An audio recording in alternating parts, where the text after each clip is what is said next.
everyone to another episode of Cosmos with Cosmos. I'm Brandon. I'm Liz. I'm Zwicky.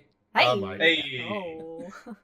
And today is part 1 of the Voyager episode. So this is Voyager part 1, Voyager 2. Yeah, Yes. Voyager 2 part 1. No, it's Voyager Part 1, Voyager 2. Because it's Voyager, but we're starting with Voyager 2. Oh, okay, I got you. Yeah. All right, Voyager part 1. Voyager And there's 2. a reason for that, Voyager which we'll 2. get into the episode.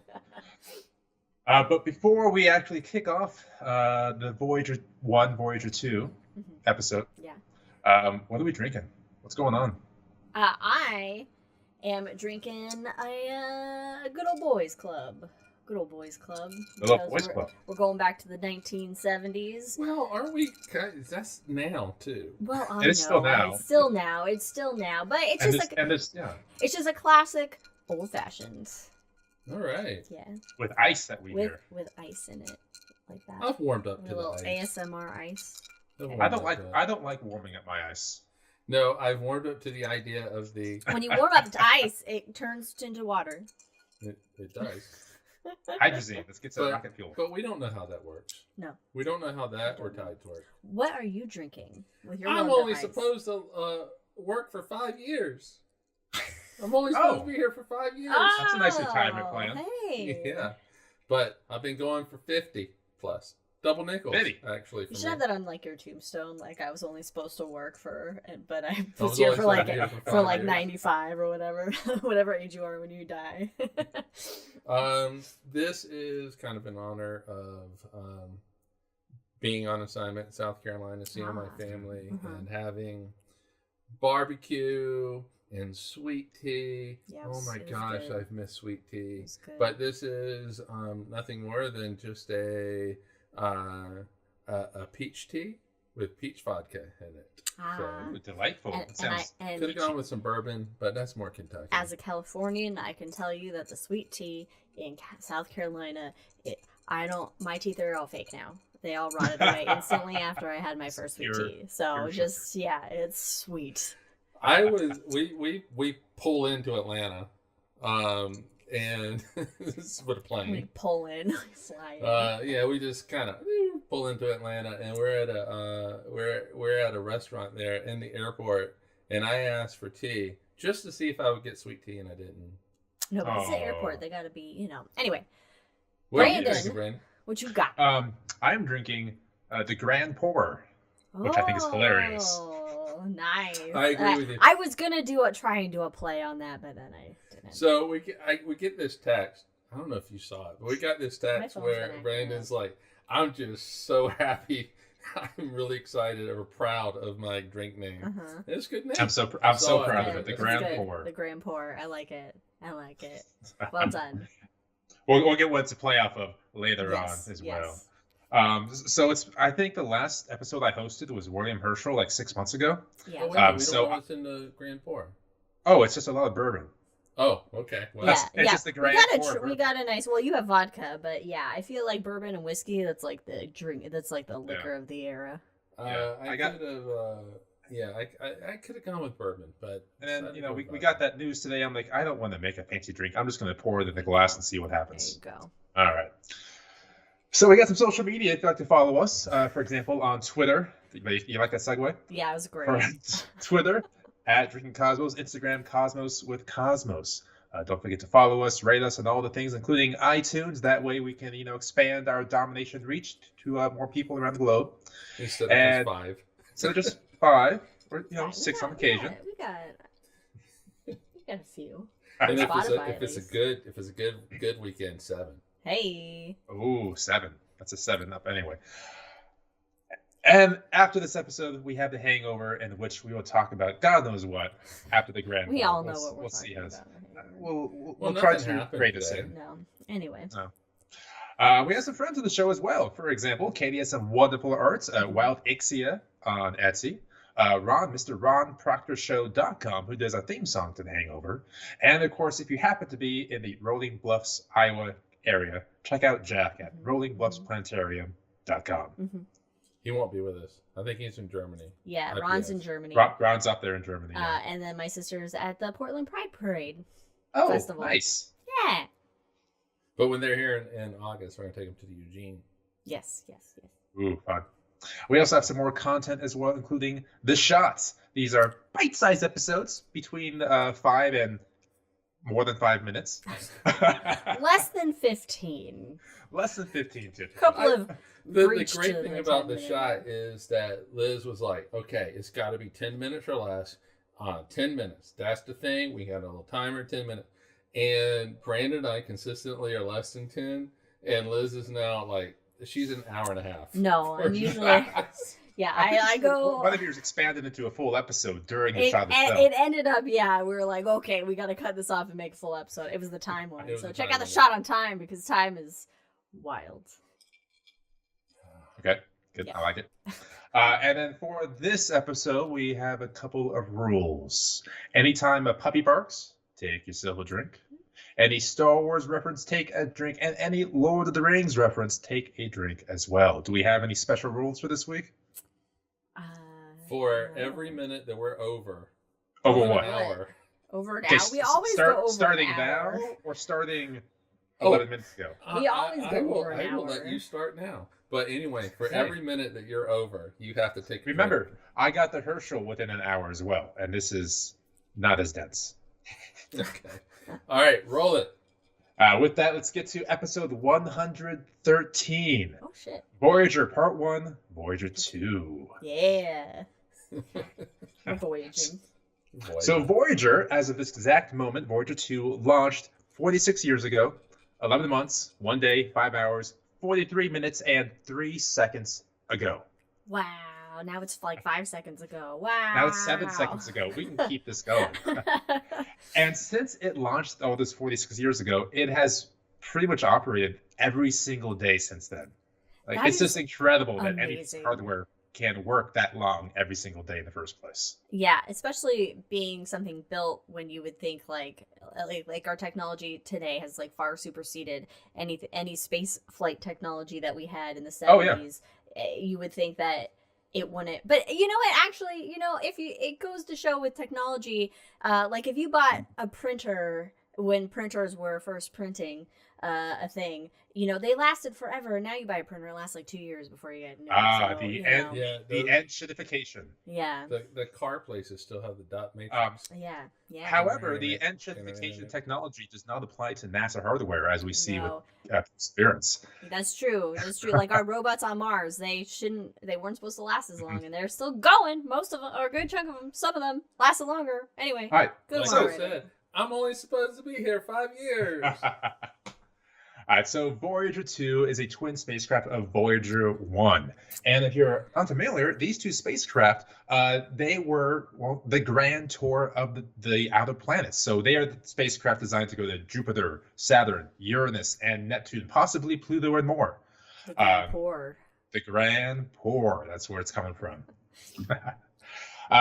So yeah, they were really just meant to go out there and discover shit. However, in order to do that, to go out there and discover shit, if you will. That's the mission. That is of the- NASA. That's We're the just scientific gonna term. discover Yeah, shit. this is the mission. That is the exact mission description. Mhm. Going out to discover shit. To boldly go and explore shit. Uh-huh. But I do quickly want to make a pit stop. Because if Voyager 2 kind of gets overlooked by Voyager 1 for a variety of reasons, Voyager's the first, it's the fastest, all that stuff. But before the Voyagers were the Pioneer missions.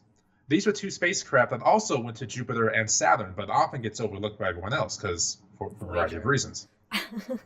Because of Voyager, exactly. So the year is 1958.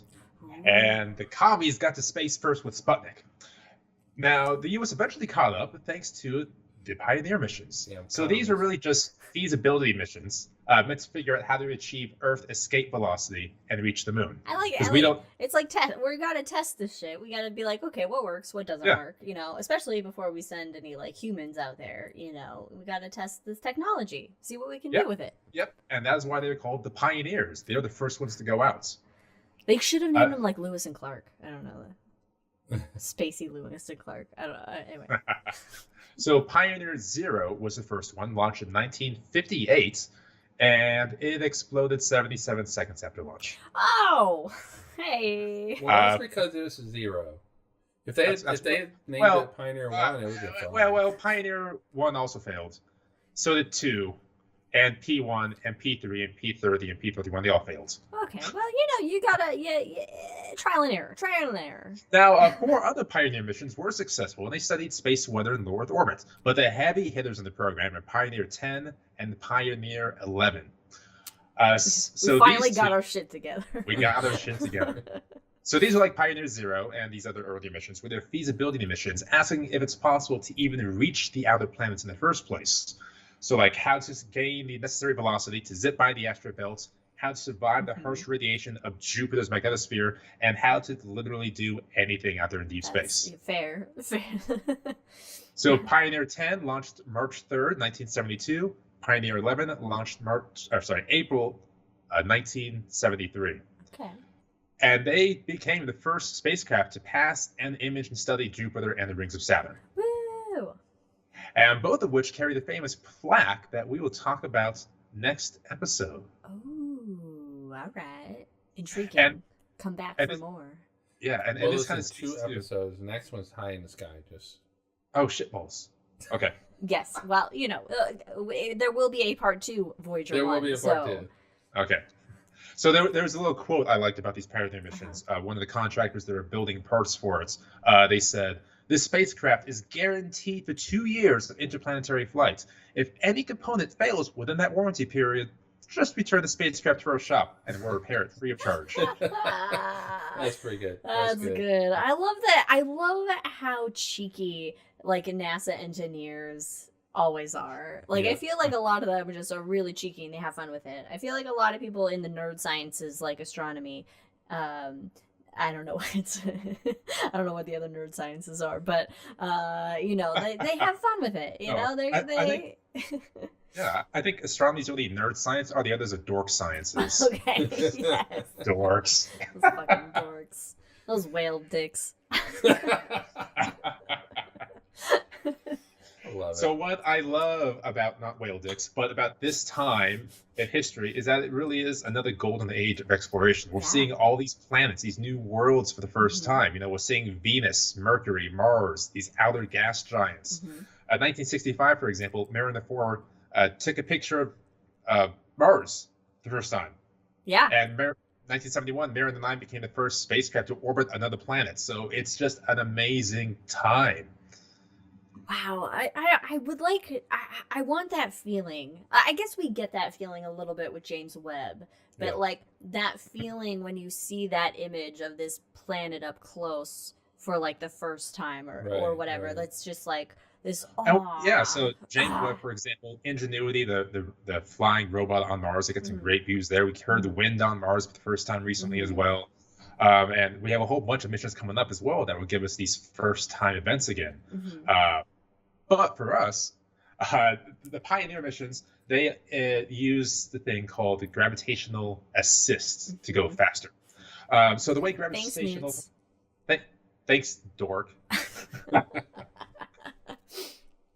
So the way gravitational assists work is that you have a spacecraft that reaches escape velocity outside the Earth, and then it'll swing by Venus, for example. And it gets close enough to where the gravity slingshots it around. And so it's like when you grab, an actual slingshot yourself, swing it above your head and throw it, it gains some speed. So the Pioneers also kind of pioneered that as well. I mean, that's just cool that we could figure that out. That we were just like, hey, that's Isaac Newton. Yeah, I know, but like, be like, hey, well, guys, let's use the other planets as a slingshot. We could just whip them around. We do have a question in chat, and I don't know if you have this in your notes. Yeah. But how long did it take to make Voyager 2 and 1? She doesn't want to wait. We don't want to wait for 30 years for the next James Webb. Which is what we did between Hubble and James Webb. We're gonna get to that question here in a hot second. All right. But it happened surprisingly quick. Okay. Because in 1973, following Mariner's 10 flyby of Venus and Mercury using gravitational assist, there was an engineer named Gary Flandreau, and he was tasked with looking at these slingshot paths and if they can be used to reach Uranus and Neptune. So in this research, he learned that Jupiter, Saturn, Uranus, and Neptune would all be aligned on the same side of the solar system during the 1980s.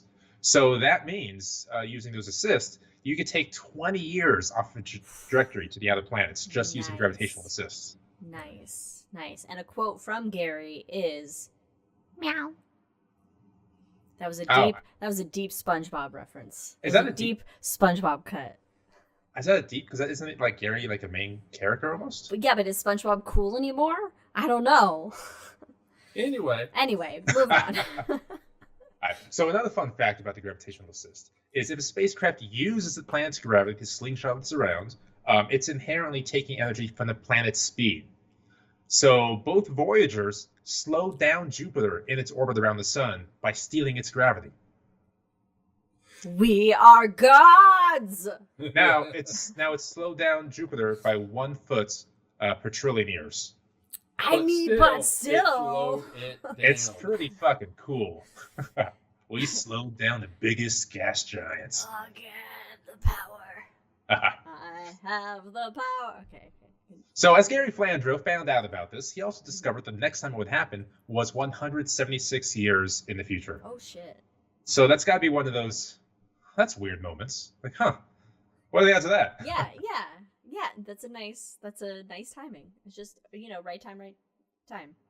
So it's 1973. At this point, the development, cancellations, renamings, launches, near catastrophes, media attention, and particularly Golden Record will be talked about in 4 weeks, apparently. Okay, in part what? Well, no, it's whatever. In part 1. For Voyager 1, for part 2, you mean? Part 2. Yeah, Part 2, Voyager yes. 1. This naming that we came I up with love is it. going to fuck us I up. love it. And it's done for an exact reason. Yes. So we're doing Voyager Yep. 2 first because, in true tradition, it was the first of the pair to launch. And it's still the only spacecraft to visit all 4 gas Second's giants. the best. Also, I think Voyager 2 gets the least, everybody focuses on Voyager 1, and people don't really consider Voyager 2, I think, a lot of times. I think that's actually written in the... Is it in the notes? notes. Well, It's there the you very go. first. It's the very first line. Oh. If Voyager 2 is overlooked by Voyager 1, then the Pioneer missions get overlooked by Voyager 1.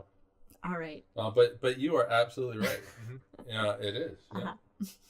So if it's 1973 that Gary Flandreau figures out this orbit's happening, 73, it's only going to take 4 years to slow this down. Because 1977 it launches.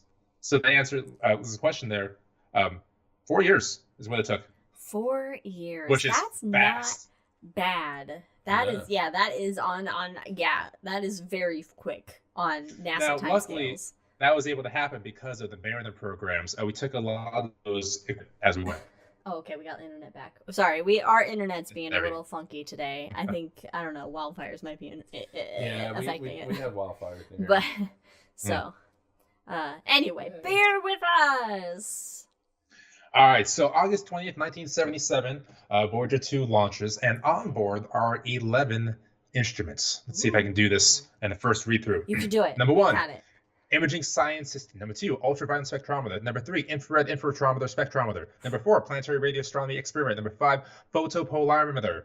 Number 6, triaxial fluxgate, that's cool. What? Magnetometer. Number 7, plasma spectrometer. Number 8, low energy charged particle experiment. Number 9, plasma waves experiment. Number 10, cosmic ray telescope. And number 11, radio science system. Nice.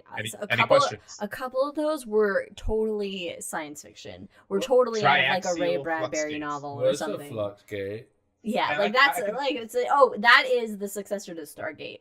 Oh, okay, got it. Okay, yeah. got it. It's like something That makes Jordy shouts back at the captain. Is it, Exactly. Is it a All right, combination of Fluxgate. the flux capacitor and Stargate? Yeah.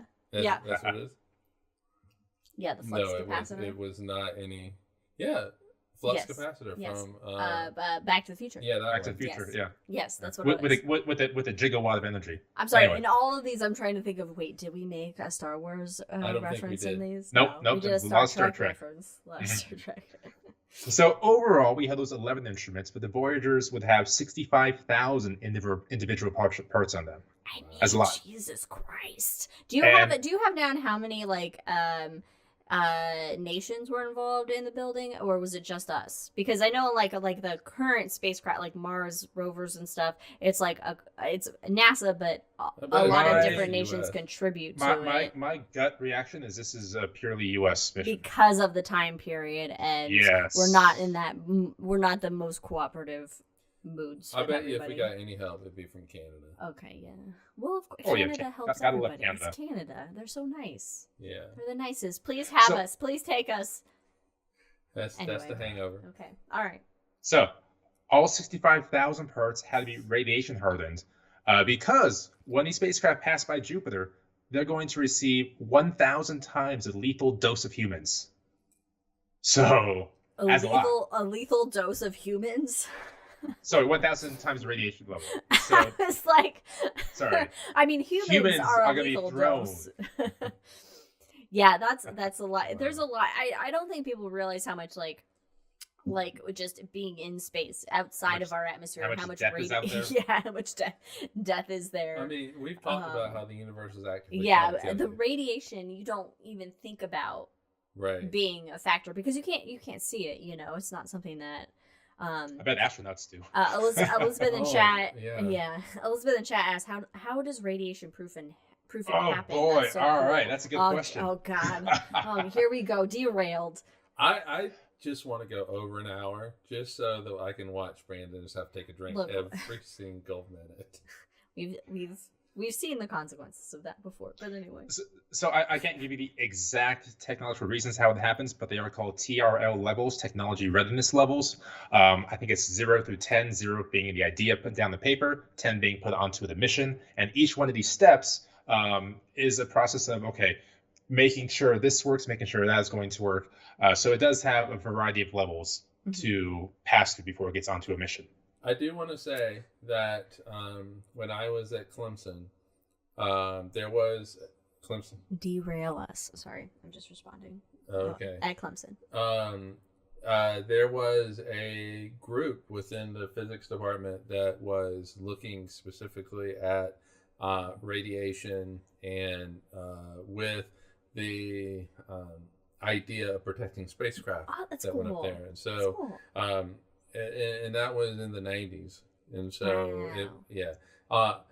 that was one of the things I could have been interested in, but I was more interested in high energy physics. Yeah, at you the like time, the quantum. You like the I quantum. like quantum shit. You like to get quirky with it. I do like to get quirky with it, but Nice. but it was an interesting thing. And then there was also a guy, Professor Merriweather. I don't know if he's still around in the world. Was he British? No, but he looked like he could be British. Like you could put a top hat and a Professor monocle. Merriweather. Yeah, he Indubitably. he shot lasers into the atmosphere. He's doing atmospheric studies, and so he's That's out cool. and shoot lasers. It's like from under the Godzilla, atmosphere. Godzilla Kong movie, the Yeah. New Empire. They're shooting their. Anyway, we just watched it. All right, so the Voyager missions did not have laser beams to shoot at That'd be cool though. spacecraft. other Voyager had spacecraft. lasers. Not to shoot at things. So the spacecraft design itself, we're going to go over a couple little highlights about this, Okay. Are we including. getting into Voyager 10 when the Klingons shoot it in the Voyager 1 movie? So that's Voyager 10. Sorry, that's Voyager Part 3, Voyager 10. Oh, okay, Captain okay. Janeway. No. So I want to talk a couple instruments, including the scanning platform. Ooh. So this is the platform itself that swivels to take pictures and move around the things. Oh, okay. And Okay. it points the cameras and scientific instruments exactly where they need to be pointed, within 1/10 of 1 degree, Oh, Wow, okay. that's Wait. precise. while traveling 38,000 miles an hour. That's. I mean, fuck.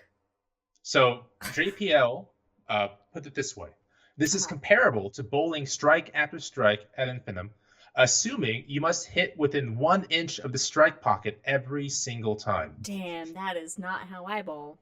I'll tell you that much. No, I get it. Oh, I you get it don't on the bowl because Don't it'll Don't kill bowl you. because it breaks my back. Yes, this is true. And by the JPL is the NASA center that built Voyager under direction of Bruce Murray at the time. So that's the scanning platform. Now, this platform and those instruments had to be held real steady. And I have this in the notes, like steadier than Luke's hand in the trench run. Well, there we go. There's it. There's it's happened. Oh, why isn't my? Oh, it's because I was using the wrong button. There it is. So it had to be 30 times, this is what JPL said, 30 times steadier than the hour hand on the clock. Oh. I can't comprehend that. It took us how many years just to develop the clock? That's Anyway, Too we had fucking- we had the whole thing. we on had a time. whole thing on time. Check it out. We'll talk about it. So that's the Jesus. scanning platform. Stick that in your head. We'll come And back I'm to sorry, it. and just reiterate, this was done in 4 years. I'm fast. We also had tape recorders, like legitimate, like super fancy VCR tapes that had to work for 3 decades. If you are younger than 28, Google it. What does VCR stand for, Liz? Video recording. Cassette. Video cassette recording. Oh, is that what it is? Video My cassette guess. recording. That's my guess. That's my Yeah. okay. Yeah. Yeah, I had anyway. It's probably something stupid, but Because I keep getting HDMI wrong. Because I keep saying High media instead of definition multimedia. yeah. I keep doing the M as media instead of multimedia. But So because they had it play pretty much all the time, it was like having a 2-hour cassette playing every day for 33 years, which is enough for the tape to move back and forth across the United States. wow. And I'm sorry, like if I rewind my tape, like Be kind, rewind. 20% of the time, something would break and I had to go fix it. Yeah. So to have That's this what- work you for need 50 a years. pencil. Did they have a pencil? Use the pencil to help when it's jammed. They had just an automatic pencil up there to put it back. Just rotating. So that's the tape recorders that recorded all the information that were sent back to the Earth. And we also had to talk about the power, because after all, these things are 44 years later still operating with the Yeah, same and it's power. definitely not solar because they're far fucking away from the sun. No, they are way Is too that far an away. official unit? Far fucking away from the sun. Yes, it's called the FFAS unit. Well, thanks to that FFSA unit, we have our good friend radioisotropic thermoelectric generators, also known as Hey. RTGs. Ooh, so And basically if you're a nuclear fan stuff of ours- decaying. Didn't we talk about this in an episode before? RTGs? Oh, yeah. I thought we did. I talk mean, about RTGs I all the mean, I time. like to play an RPG. Yeah. Same thing. Yeah. Yeah, so RTGs are the same things that power Curiosity and Perseverance, for Yes, example. okay. Tiny little nuclear balls of death. Yes. In this case, Don't touch it is them. plutonium. No, in this case, it is plutonium-238, which is difficult to get because plutonium-239 is for bombs. Hey! Yay! so actually They're like, we the need creation- something, but let's step it down one level from Let's- planet devastation. Let's remove one neutron. Isotope. That's all Or- we're gonna do. We should take one neutron away. Yeah. You can So have it after- over here. This would be a great shot because the creation of 238 is a fascinating political story and how we get it, I how we think- didn't have it recently for a while, and how we got it back just recently. This as is well. a good shot for Well- Brandon to do.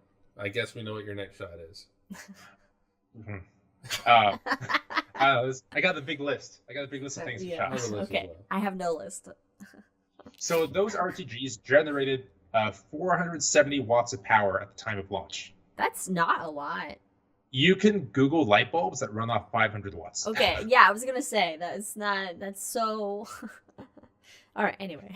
And so the power declines over time with a half-life of 87.7 years. So we're like at the half point to the half points right now. Which Wow. That's That's shorter than I thought. Uh-huh. But okay. So we're only okay. All right. We're over it's We're over 90 halfway years, we're through. over It's halfway. right. power But that's source just here. the power itself. Yeah. 'cause Yeah. Instruments fail as well. Electronic components can fail. So it's estimated right now that the Voyager 2 will last at least through next year. But we're getting close to the end. We're getting Really? real close to the end. Oh, Because we can still No. no, it's just a fact. Because we can still troubleshoot when systems go down, which is what happened this last year. We'll talk about it next time. Okay. But both Voyagers are healthy, talking to us right now. Okay. But- That's good. Within this decade, they'll both be out. Oh, It's basically guaranteed. they're like grandparents. That's Oh. gonna be a hell of an episode after. Yeah. Oh no. I don't like I- this. so- I don't So like I that don't is- like the facts of that is the life power. or We still technology or have to- power. Because this is an episode to celebrate Voyager Yes, 2. celebration of life because while it's still alive, Well, celebration is still a dead thing, whatever it is that you were celebrating. Anyway, it's continue. alive. So We're Okay, celebrating. So that is the power.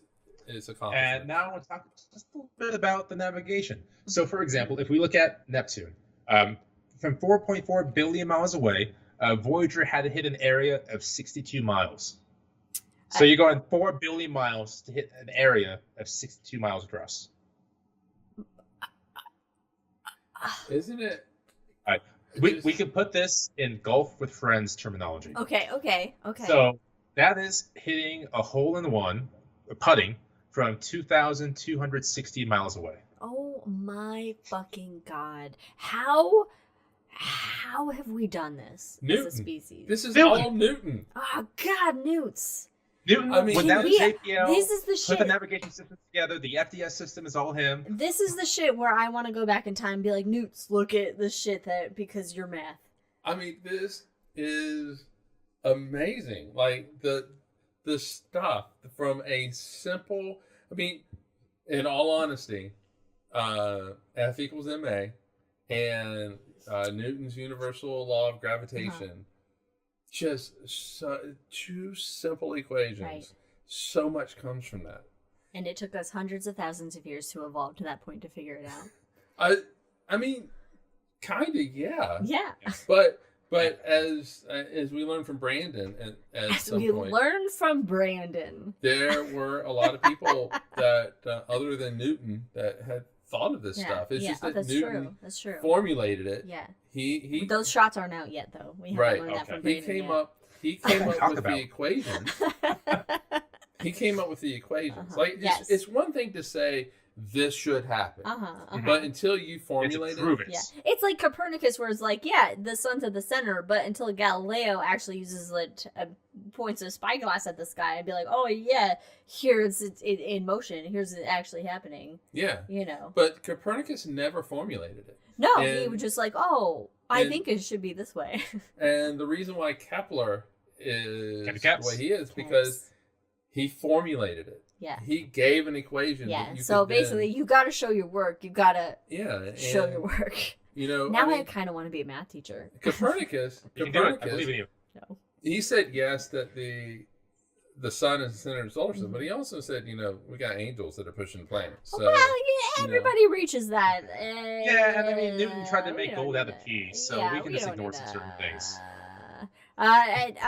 Elizabeth sat for one. She says episode for the underfunded projects and the completion of this mission in the future. And then wasn't it because of the dude for was Newton. avoiding the plague?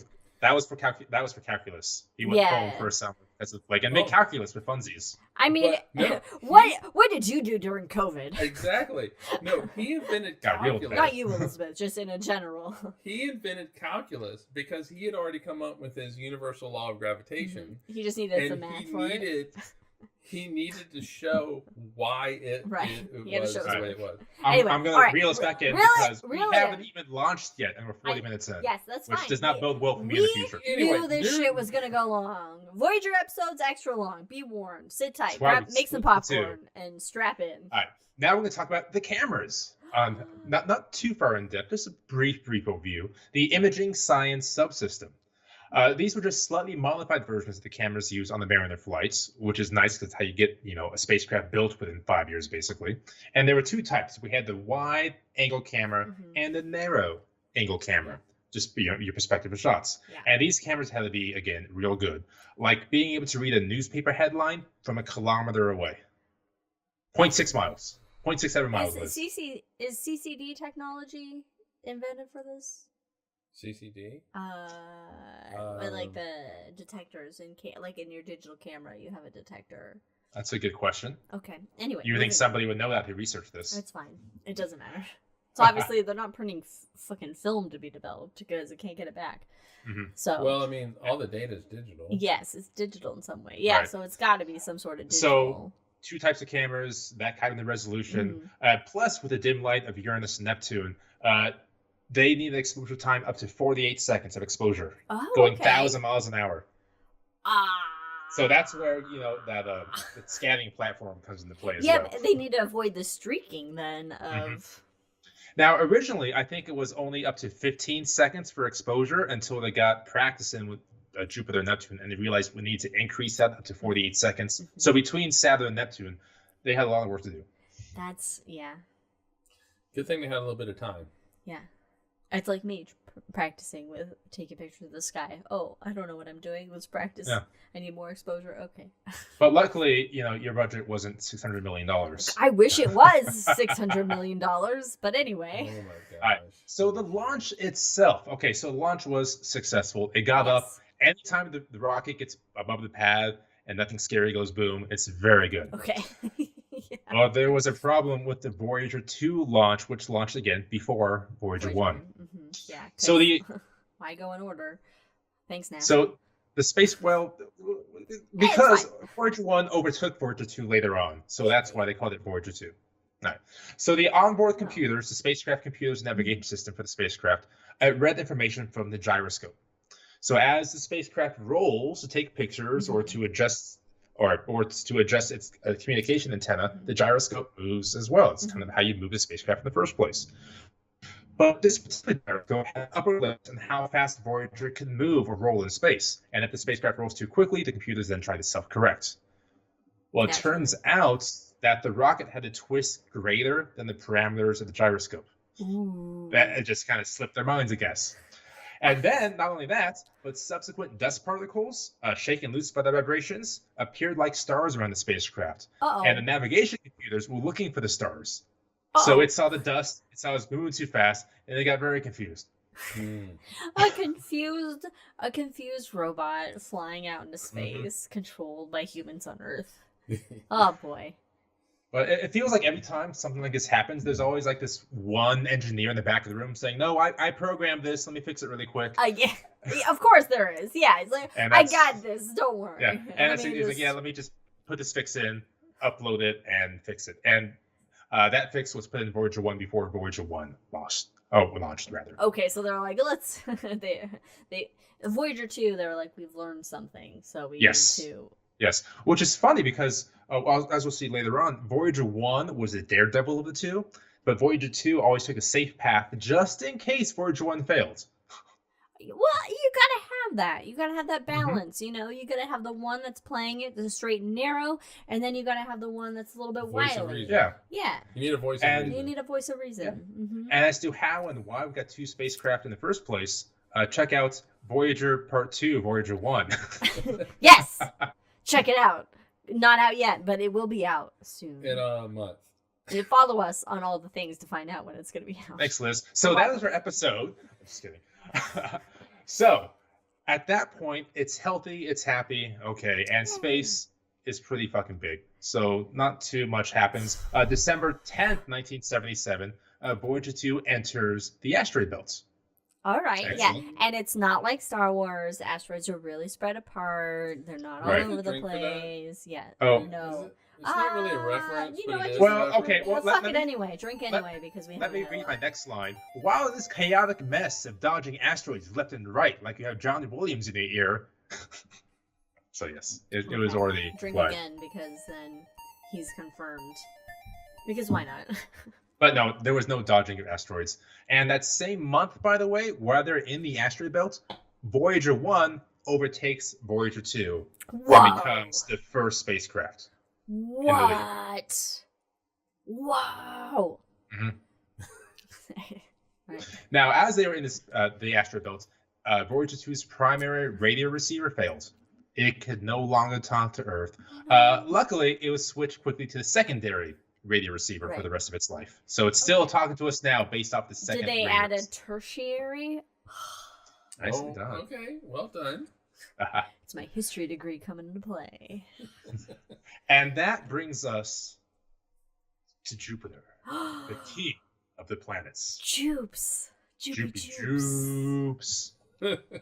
Now we have episodes dedicated on Jupiter and Saturn, Blood of the Moon, so I'm not going to go too much in depth as to what Voyager's discovered there, but we'll do a quick little run through. But Google the images, because even though, I mean, look, even though the Juno images are fucking art. Masterpieces. Oh my god. But the Voyager images of Jupiter And are there's something beautiful. Yes. Also, while you're looking at that, look at the Pioneer images of Jupiter, because those were the first. Those were the first. All right, so the observations of Jupiter began on April 24th, 1979. That's when the observations began.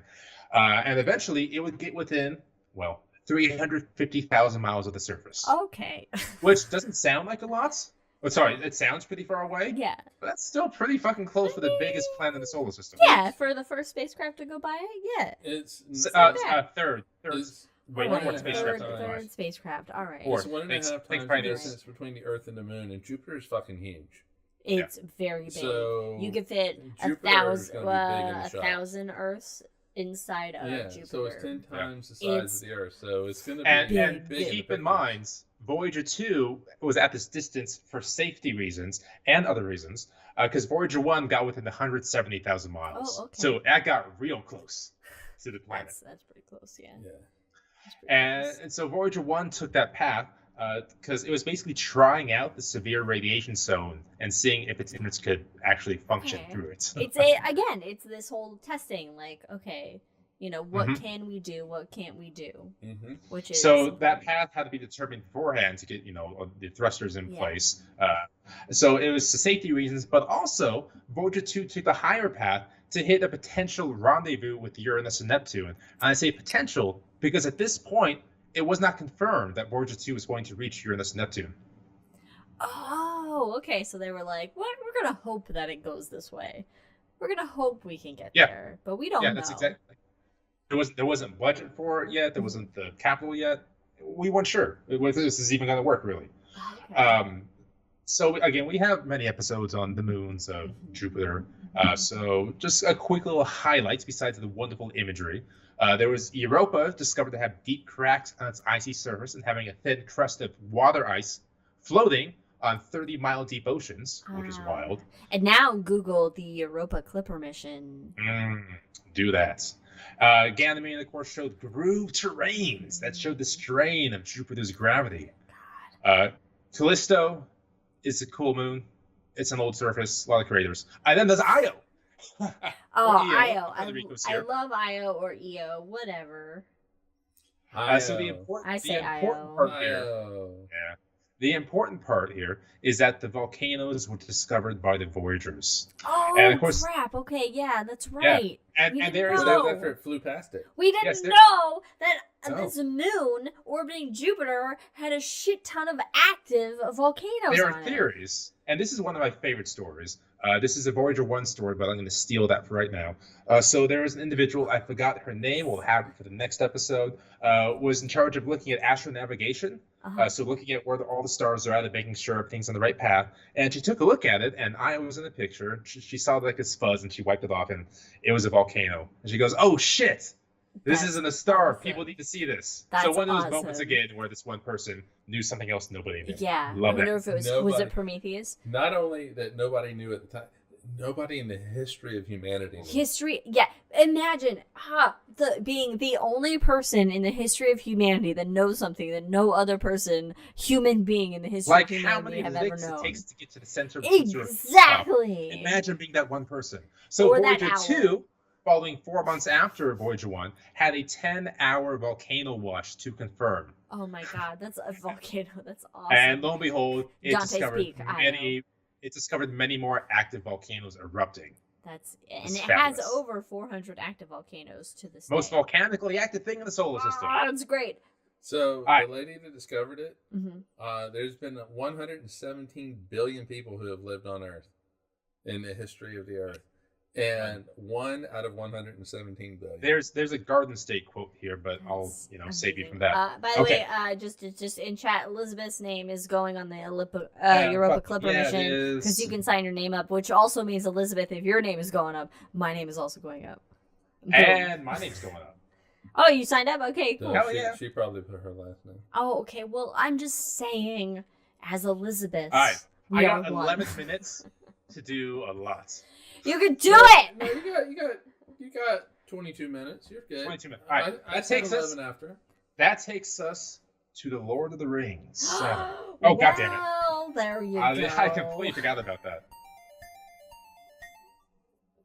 How could you forget about that? That's our whole So thing. on June 5th, 1981, Voyager 2 began its approach. I have it in the notes to the Lord of the Rings, Saturn. Yes. So it began its approach 41 million miles from the planet.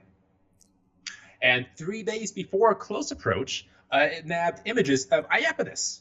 Iapetus! From 500,000 miles away. I'm sorry, but I just in my head it's the Saturn show, Planetarium show The voice. exact same thing. Yeah, Iapetus. And then we got to Hyperion, another moon, 300,000 miles out. It looks like one of the coral sponges. Yeah. Oh yeah. Iapetus, yeah. And then up next, 18 hours before close approach, it swung 400,000 miles nearby Titan. Titan, check out the shot. Titan, which and it I had think some great is pictures out of the now. orange clouds of that moon. Now, Voyager 2 did have a contingency plan at this point because Titan was considered such an important body in the solar system that Voyager 1 made it a priority. In fact, that is why Voyager 1 did not go to Pluto. Titan was considered such an important body that we scrapped Pluto to go have Voyager 1 swing by Titan instead. I don't know how I feel about this because this is, yes, it totally makes sense because Titan is worthy of more study, and but early also priority alert. Yeah. knowing what I know now about Pluto with the New Horizons mission, holy shit, did we miss out on some grandiose views of Pluto? Yes, and it's easy to say that now because, of course, we had Cassini out there to Saturn and check things out, and we only had one spacecraft near the New Horizons for Pluto. Yeah. But you have to admit, Titan, as great as Pluto is, I love Pluto. Titan is fucking fantastic. Yeah, it's Check out again the shot on Titan out now. The Titanic shot. No, that was a different shot. I mean, legitimately, you can argue it whether Titan versus Pluto, but it doesn't matter because it's already happened. It's already it's a happened. fun conversation to have. It is. So in any case, had Voyager 1 failed in imaging Titan, and Voyager 2 would have completely changed path to observe the moon, and we would have never seen Uranus and Neptune, because that's how important Titan was. God, wow. And wow. Okay, I'm not gonna. No spoilers. Continue. So we got within 500,000 miles of these moons and that moon, but it got to within 26,000 miles of Saturn's surface. It's cloud tops. That's wow. That's close. Did it go in between the rings? It didn't go in between the rings. I don't. No. Okay. So this is my motion in between the rings. This is what it means. It must have got between a gap or something, because I recall in one of the documentaries and many books I've read. Speaking of which, Voyager by my old professor Stephen Pine, great read. Hey. I recall, so it's slipped behind the planet Saturn, and because it was dealing with the rings, it went communication silent for a while because we can't communicate through a planet, and we didn't really know if it was going to come out the other side completely unharmed. So yes, we did deal with the rings. Okay. We didn't know what would happen until it got to the other side. Which brings us to, so we had the problem with the launch, and that brings us to our next problem. So remember that scanning platform we had talked about that had to move all the imagery around? Yes. So that platform is rotated in elevation and azimuth by actuators. And that just kind of pushes things around. Actuators, that's what they do. Okay. So the science team had pushed Voyager 2's actuators to get all the information they can, which makes sense. But in doing so, near the end of the Saturn observations in August 27th, the platform experienced an anomaly. An anomaly?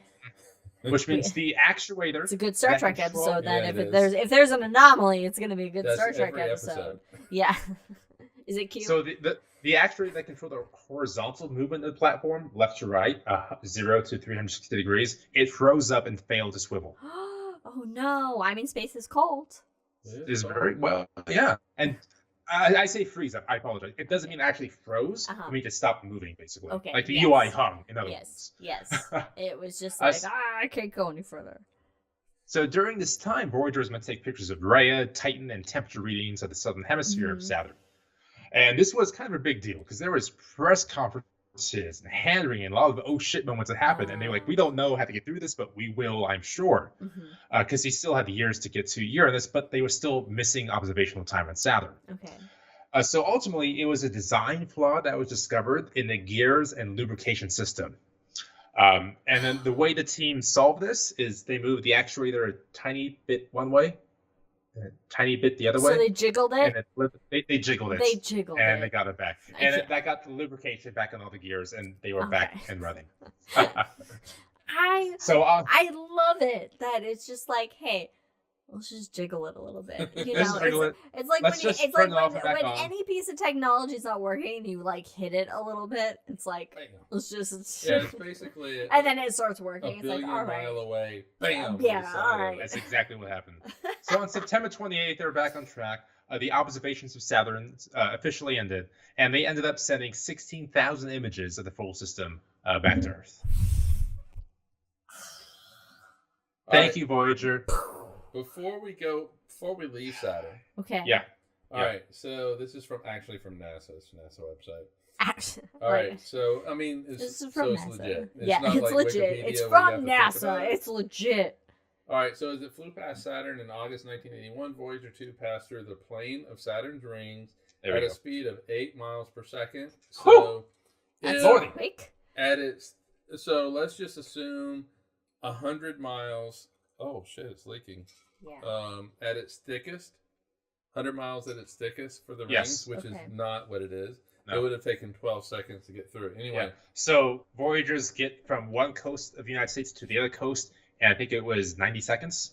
Wow. Anyway, during Can we this have phase- that flight travel time? We would die. during this Inertial phase, dampeners. the spacecraft was Nice. hit by thousands of dust grains that created plasma as they vaporized. Oh, As they vaporized at Voyager 2. shields up. Yep. That's cool. Yeah. That, I mean, the whole vaporizing of thousands of little. So, Okay. according to NASA, Is it at least yellow Voyager alert? 2 went through the All right, got hit by some dust Yeah. in the Okay. in the Planetariums. Liz, Yeah. Mike, take a drink. Okay. Take a good drink. Oh, hold on. I I'm gotta gonna take a Hold good on. drink. here. Wait, what did I add to my drink? Was it the alcohol? It's the alcohol. So now you want to stir it. I'm gonna take a good drink and Hold one on. more. For our This is why I have ASMR the grand ASMRs. pour for this exact section here coming up. Otherwise, all your alcohol sitting on top. Maybe that's what you want, but I don't mind. Ooh, all right. Spill. I don't know why it spilled. Anyway, we have taken All a right. drink. Wait, what was it? So here we What go. alcohol am I drinking now? Is it vodka? It The is- alcohol no, kind. You got bourbon Oh. and It just came out clear. well, yeah. It's- I mean, it's Okay. oh, well, it also was ice. So All right, taking this back in because I'm gonna go overtime here, and I don't have enough drinks to take the one drink per minute. All right, so we have another problem at this point. After Uh-oh. Saturn, actually, yeah, right after Saturn, like a week after Saturn, basically. Okay. And I just want to look at pretty planets, explore the cosmos, talk about the stars, do really cool shit. So this next part, I actually teared up multiple times with anger and frustration. Oh, okay. All right. So, Hans Mark was his name. He was the deputy director, the second in command of NASA.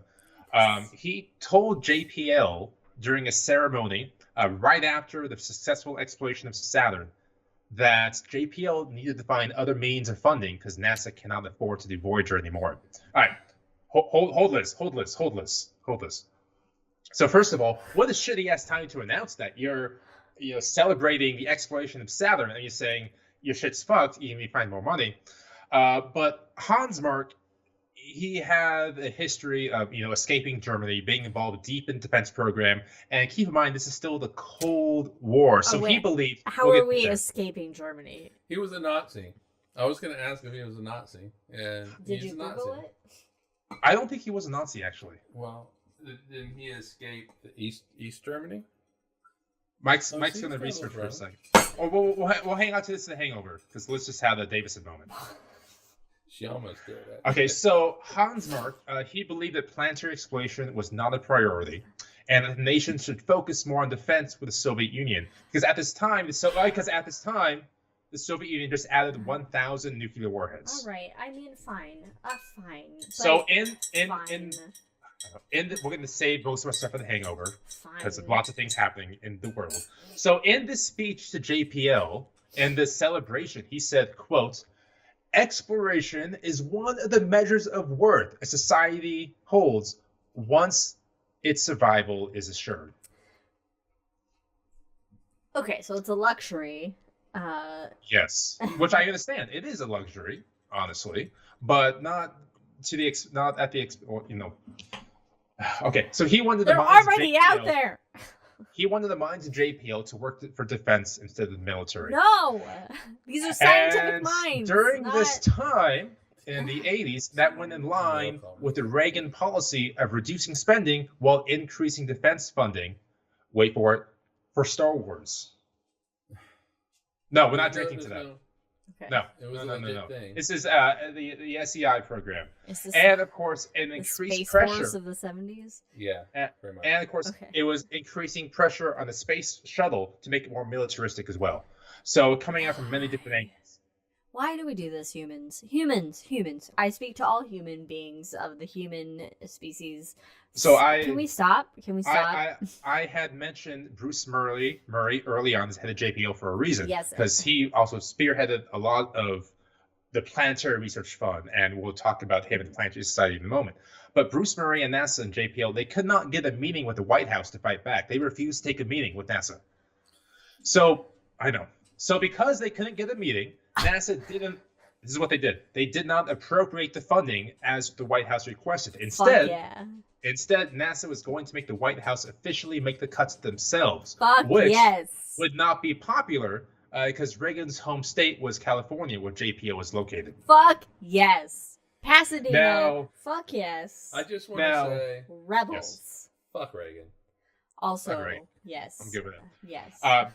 So the Planetary Society, with Carl Sagan and later on Bruce Murray, but not quite yet, they sent thousands of letters to DC. They were all unopened. Fucking hell. They sent them back to NASA instead and said, you deal with it. So what they did, Bruce Murray and NASA, they got a close friend of Reagan named Ed Meese to watch the Voyager 2 close approach to Saturn. And they knew JPL, Bruce, took them there for a reason because they had the ear of the president. Mhm. And so Murray said, quote, why would America relinquish its leadership in deep space to the Russians? For what earthly reason should the United States give up the chance to explore Uranus and Neptune for the first time ever? Yes. What Well, did Ed Meese say to that? Because he's an asshole, too. No, he said that, right? No, Ed said that. This is, No, this is Murray. Ed Meese was Reagan's friend. Oh, Yeah. okay. Murray said Well, okay, so here's what happened after that conversation. And after you get to set, you see the rings. It's a glorious experience. We'll talk about the media reaction and public reaction in the next episode. So JPL and the media, they were fighting at this time for a mission to Halley's Comet. And Halley's Comet has, what, every 76 years, is it? Something like that. It's around in 86, 87, something like that. Yeah. So they were trying to get a mission to go to Halley's Comet. that. And so the decision on whether or not we would create a mission to go explore this comet was kind of a weather balloon to see what the political tides went. You know, if we did, good things. If they didn't. So that mission was never selected. Yeah. Okay. Bruce Murray, head of JPL at this time and future leader of Planetary Society, called this the lowest point in his life. Because in this month of September, rather, there was rumors of the Deep Space Network being shut down. So Deep Space Network is how we communicate with any craft beyond the moon. There was rumors of Galileo, the mission that would go to Jupiter, being canceled, of JPL itself even being done as a NASA center. And Bruce Murray said, the United States is backing away from being number one in deep space. And however, he also said JPL must evolve. Mm-hmm. So Murray managed to save JPL by striking a deal with the Army. Because originally it was the Air Force that wanted to do the whole thing and basically take over JPL. So he said with the Army, they would increase the amount of work they did for battlefield coordination systems. So originally, 6% of JPL's work went towards defense. But this deal, quote unquote, would increase it to 30%. So 30% of the mind going to explore the universe will now go to defense and blowing shit up. And he said again in a meeting, quote, Hans Mark's vision of the future was coming true, and I had become a character in it. Oh, wow.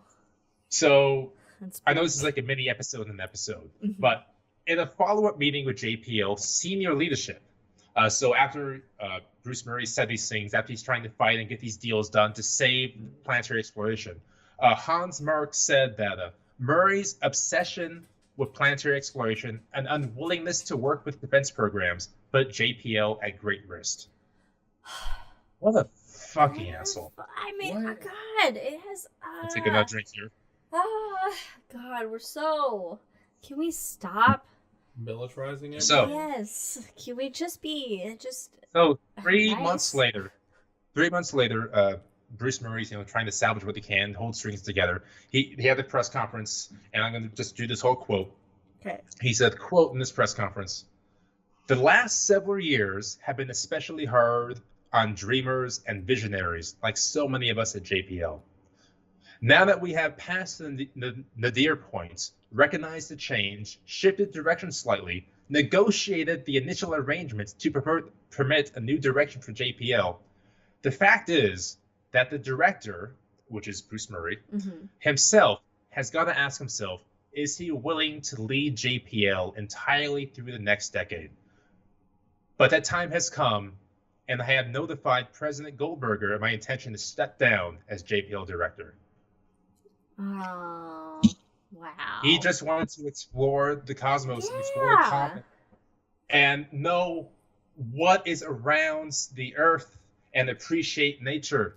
That's the whole point of space exploration. So yes, he did step down. However, he did end up helping to lead the Planetary Society. He did great things later on as well.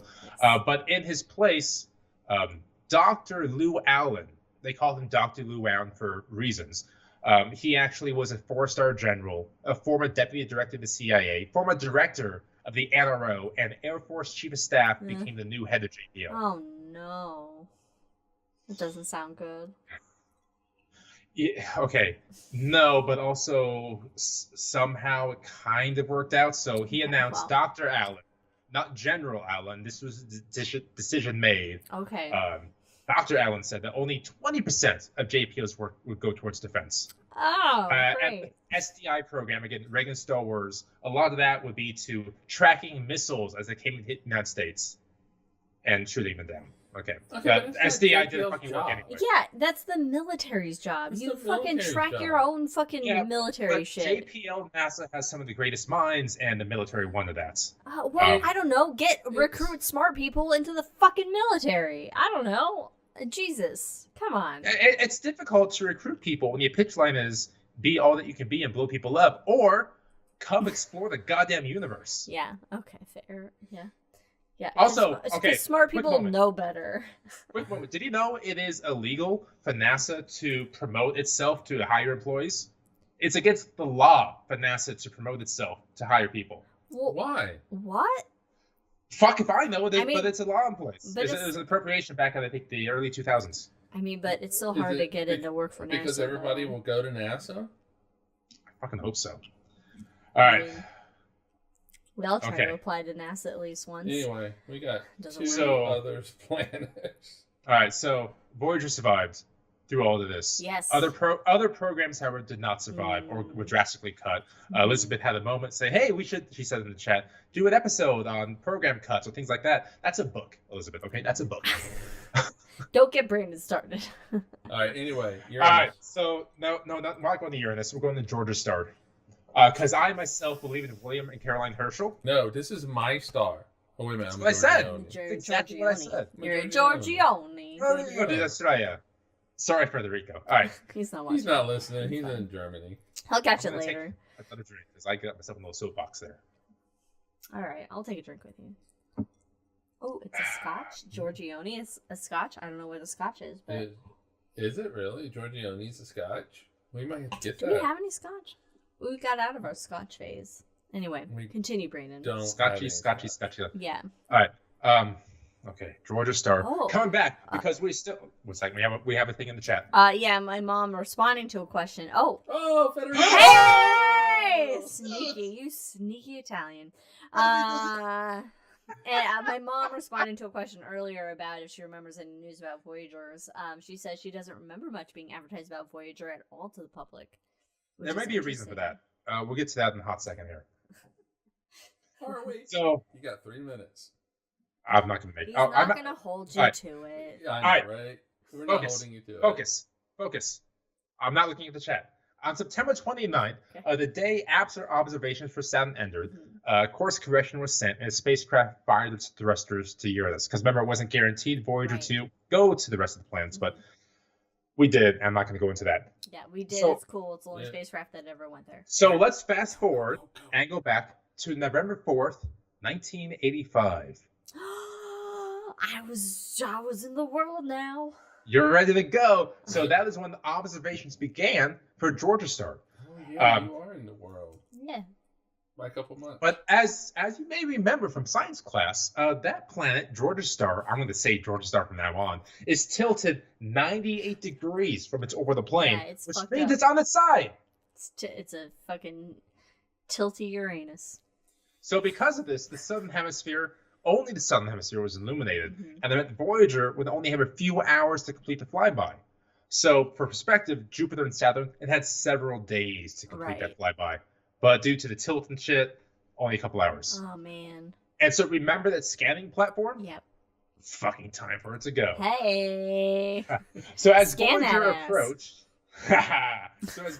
approached, just 11 hours before the close approach, it discovered that Uranus's magnetosphere was also tilted, but only by 59 degrees. Oh. So nothing really matched. It then passed within 18,000 miles of the moon Miranda, which, Oh. if you're a Firefly or Serenity fan, I always hear Miranda. Miranda and go, Miranda. Deep cut. Yes. If you think the meow was a deep cut, Miranda. And then it just passed. The meow's more of a deep cut. It passed within 50,000 miles of Uranus itself. Oh, not bad. Sorry, yeah. of Georgia Star itself. Oh, not bad. And on its way out, of course, it photographed the rings, discovered the rings, found the full system. Mhm. Unfortunately, to Karen's point, there wasn't much media attention. There wasn't much fanfare Boo. because, like, that It's- same day, Challenger. Oh, fuck. Yeah. Damn it. So, and there's a great documentary called The Furthest on PBS. It is honestly my favorite documentary of all time, but it talks about this moment as well, and just how muted the moment was passing Uranus for the first time because of Challenger. Man, but if you think about it, everybody on Challenger would be so fucking excited about this Uranus. They would be, Right, and that's a whole other episode. But for a generation, Mm-hmm. it was a shock. Yeah. I guess it was. Speaking for myself, Yes. I was not around for Apollo 1, Mm-hmm. Mhm. so I didn't experience that. Mm-hmm. And you get accustomed to the shuttle going up, doing its thing, and then coming back down. Right. And, you know, You forget the risk.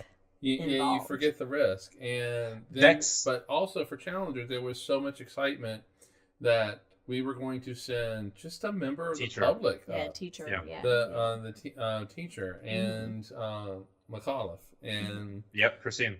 yeah, and you know, I remember sitting in English class, and the principal, it was such a thing. The principal came on the loudspeaker and said that there was an accident with the shuttle, that it exploded.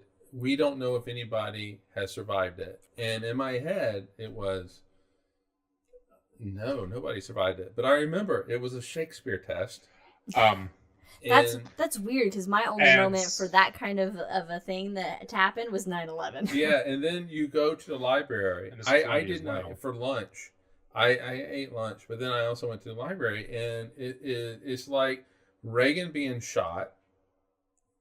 It's just on a loop, Mhm. and you Yeah. and you watch the explosion over and mhm, over and mhm, over mhm. again, and it was a shock. I Mhm. mean, it was a complete shock. Mhm. And So, yeah, my most proud job I've ever had, the job I've been most proud of, Mhm. Planetarium, talking to audiences for Planetarium is my favorite job, but the one I've been most proud of Mhm. is working with a space flight awareness program who works with the astronauts to promote human space flight safety. And now that you brought that up, I'm thinking about it. In the next season, we're going to have a guest on to talk about the astronauts and their safety and that program. Hey, I You heard like it here it. I first. like it. I'm Yeah. for it. but I mean, it was, yeah, we watched it happen. And sure, I watched it on delay, but it was a shock because you are so used to it being successful. And like if we were to launch a rocket now and it were to explode, which always makes me nervous with every time. Yeah. Bezos. SpaceX and Bezos and all that kind of stuff. Bezos gets to launch a goddamn rocket in space, just saying. Yeah. You know, it's it would be a shock because it's just so unexpected. And just to quote in chat, Elizabeth in chat, safety is cool. Safety is cool, It's cool, folks. So how that discussion changed the discussion in this episode, you can imagine just what it was in the public and the media. So, how Uranus. Great, but sorry, Georgia Star. Yeah, but it was 7 lives. Mm-hmm. That was I don't remember Uranus at all. We have a lot to talk about in the next season. Because things I want to do. All right, so up next, we're not done yet. We got that fucking planet. Yeah, it's not just Uranus or Georgia Star.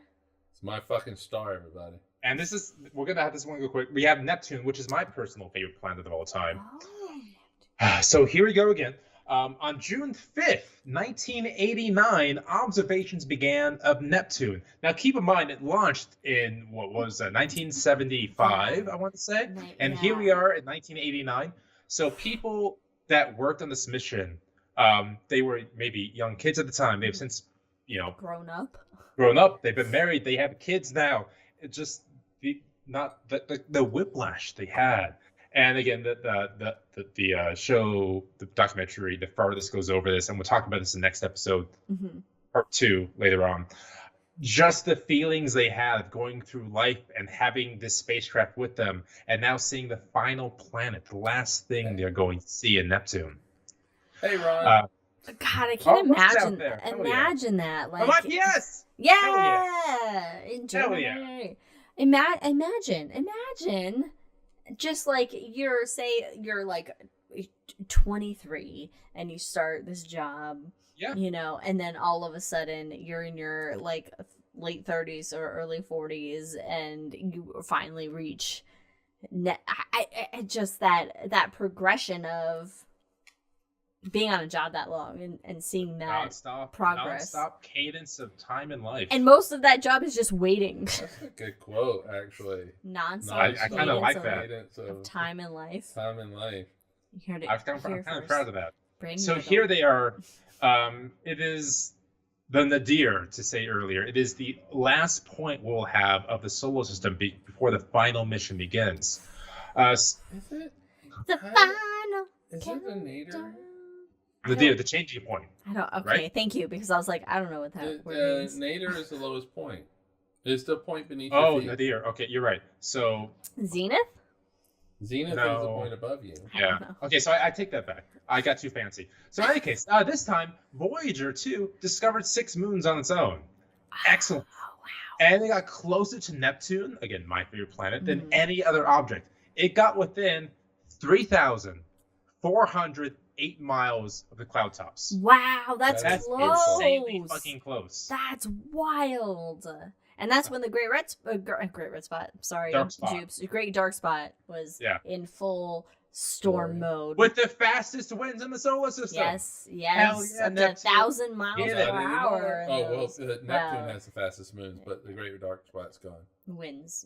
Winds. Oh, I'm sorry. You said yes. moons. Neptune That's the alcohol because it's Cosmos of Cosmos, and now it's hitting the Welcome to the goddamn the Cosmos show. is hitting the Cosmos. Neptune has the fastest winds, but the Great Dark Spot is gone. Yes, it's gone. Well, I'm just quickly.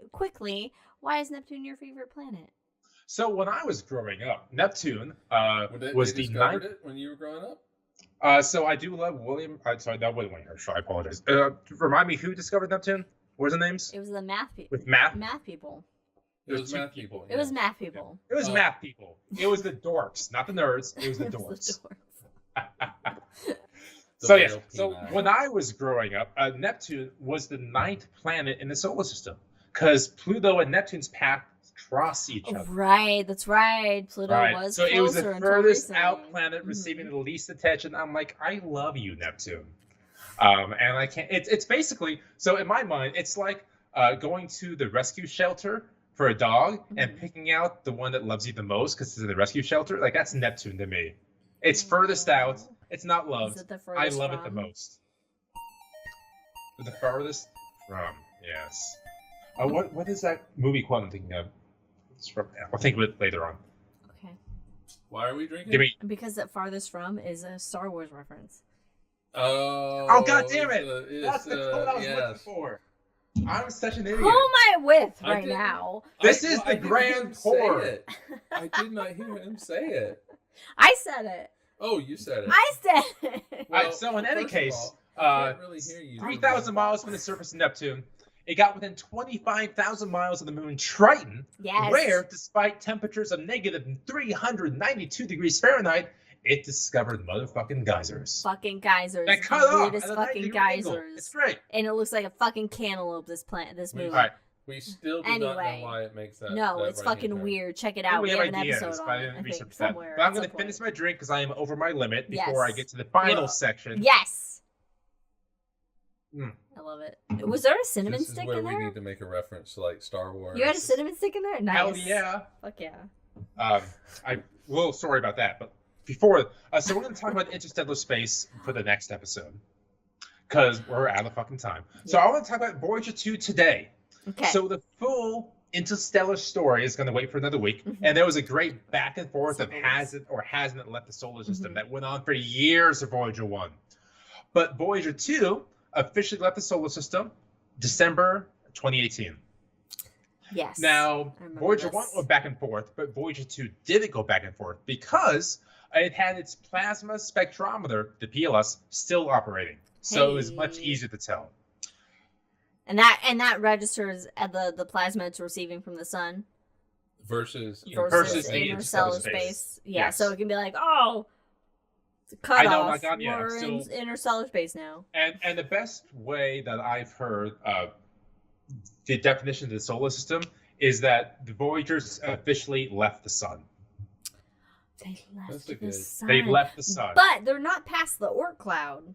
no, but no. you have passed the influence of the sun, The influence of the Yes. sun. Okay. which at this point is like the solar wind. Right.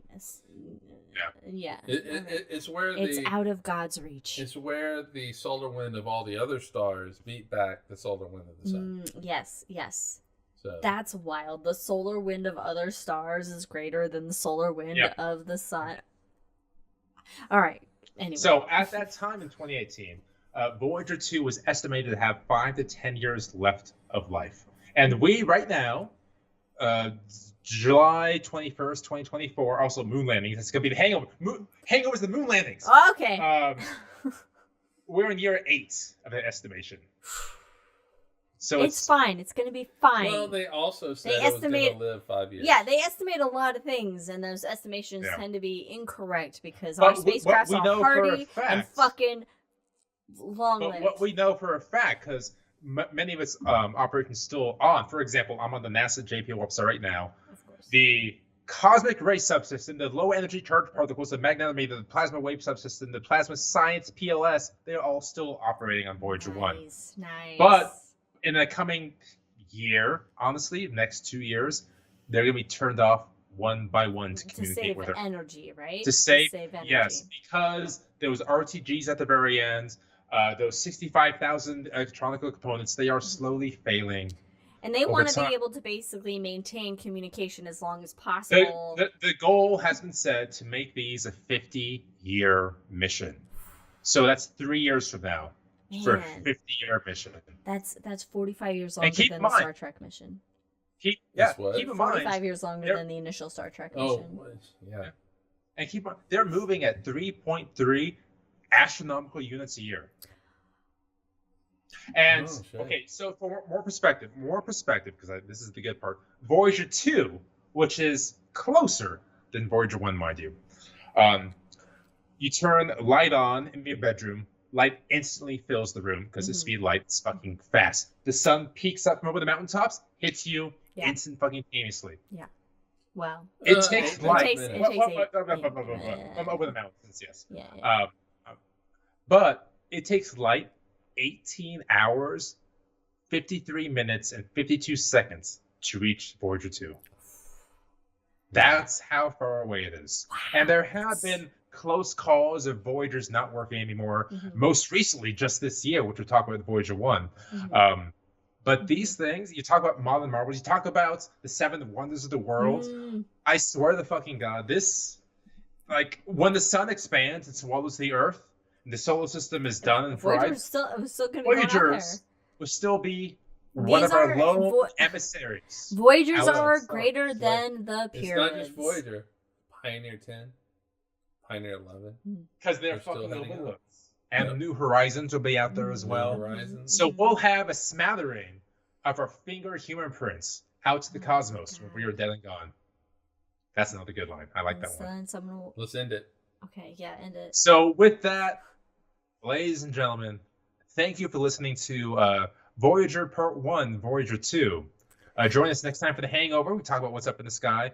And then Voyager Part 2, Voyager 1, is that rounding out our season, or do we have more after that? Well, it'll be the next one is August, High in the Sky. Yeah, we have to figure out because we do have... I know what it is. We have to make a little adjustment in schedule with September. I know it is. It is August, High in the Sky. It is Voyager Part 2, Voyager 1. Uh-huh. September, High in the Sky, and then that's it for the season. Okay, excellent. Okay. And then, as much so, I love this episode, but Mhm. this, keep in mind, was still, the veggies, the healthy part, the Voyagers. Because up next for the next episode, it's getting to the shit I'd love to talk about. So join us for that. I'm very excited. And if you're still with us right now, stay around for the Hangover. We'll have a great time. I'm going to lead some things. We'll see how it goes. Yeah. And follow us on all the things, folks. Cheers, Thanks for everybody. joining us. I love this episode. Cheers. See you next time.